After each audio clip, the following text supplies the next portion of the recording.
Bismillahirrahmanirrahim. Assalamualaikum warahmatullahi wabarakatuh. Kembali lagi bersama kami.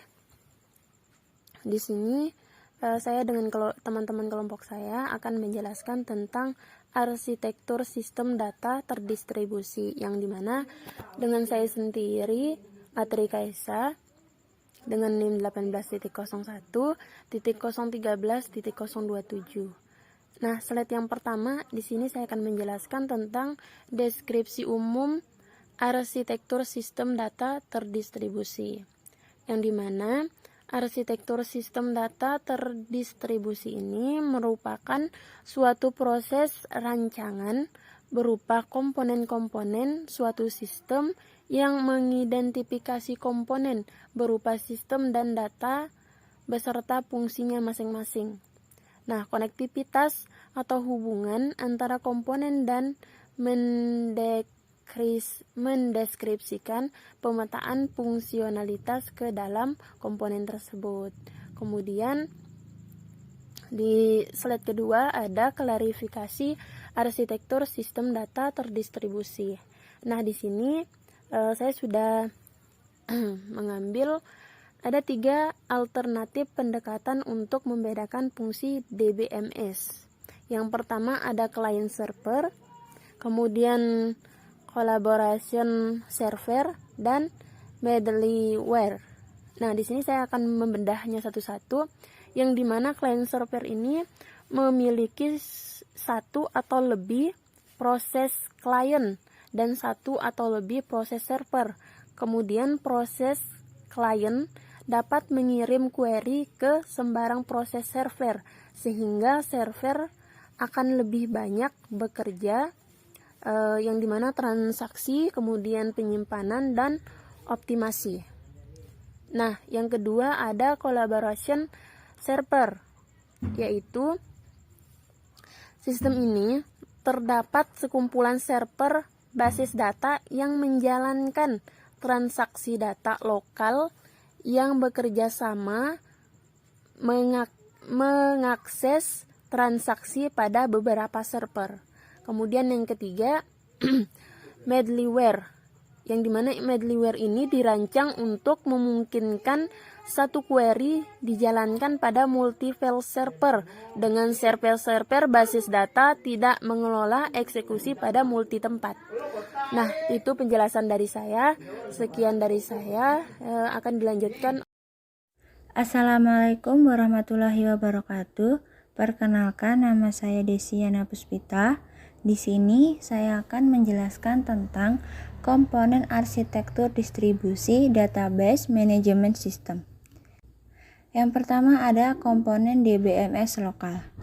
Komponen ini adalah komponen standar dari DBMS yang memiliki tanggung jawab untuk mengontrol data lokal pada masing-masing lokasi yang telah memiliki basis data. Hal ini berarti setiap lokasi memiliki SGC masing-masing yang berisi semua informasi tentang data. Yang kedua ada komponen komunikasi data atau DC. Komponen ini adalah komponen perangkat lunak dan perangkat keras yang memungkinkan semua lokasi dapat berkomunikasi dengan baik satu sama lain. Yang ketiga itu adalah katalog sistem global atau GCS.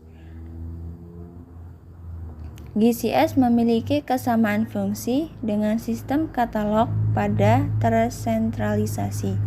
GCS menangani informasi yang spesifik mengenai pendistribusian dari suatu sistem, seperti fragmentasi, penggandaan, dan alokasinya. Terus yang terakhir itu adalah komponen DBMS terdistribusi. Komponen DBMS adalah pengendalian unit di semua sistem. Selanjutnya, standarisasi dan struktur basis data terdistribusi. Standarisasi DBMS ada berdasarkan komponen. Komponen dari sistem didefinisikan bersama dengan keterkaitan antar komponen.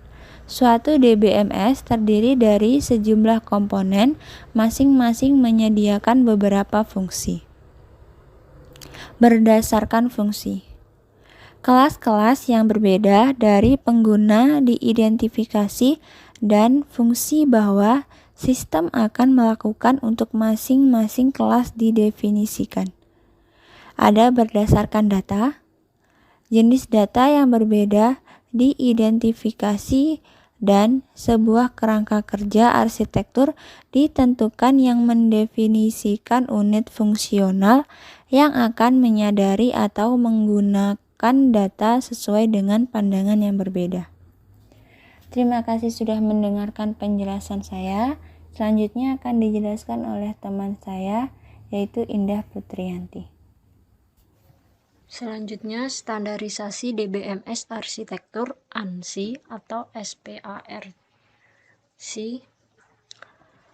Arsitektur diklaim berdasarkan pada data organisasi. Ia mengikuti 3 tampilan data, yaitu tampilan eksternal bahwa dari pengguna atau mungkin seorang programmer. Selanjutnya pandangan internal yang berasal dari sistem atau mesin. Dan yang ketiga pandangan konseptual dari perusahaan. Untuk masing-masing pandangan tersebut merupakan definisi skema yang tepat diperlukan. Selanjutnya, struktur basis data terdistribusi merupakan kumpulan data yang digunakan bersama secara logik tersebar pada sejumlah komputer yang berbeda dan komputer yang dihubungkan menggunakan jaringan komunikasi, serta data pada masing-masing situs dapat menangani aplikasi-aplikasi lokal secara otonom, dan data pada masing-masing situs di bawah kendali satu sistem manajemen database atau biasa disingkat dengan DBMS, yang masing-masing DBMS berpartisipasi dalam setidaknya satu aplikasi global. Sekian dan terima kasih. Mungkin itu saja materi yang dapat saya sampaikan mengenai arsitektur sistem data terdistribusi. Kurang lebihnya mohon maaf. Wassalamualaikum warahmatullahi wabarakatuh.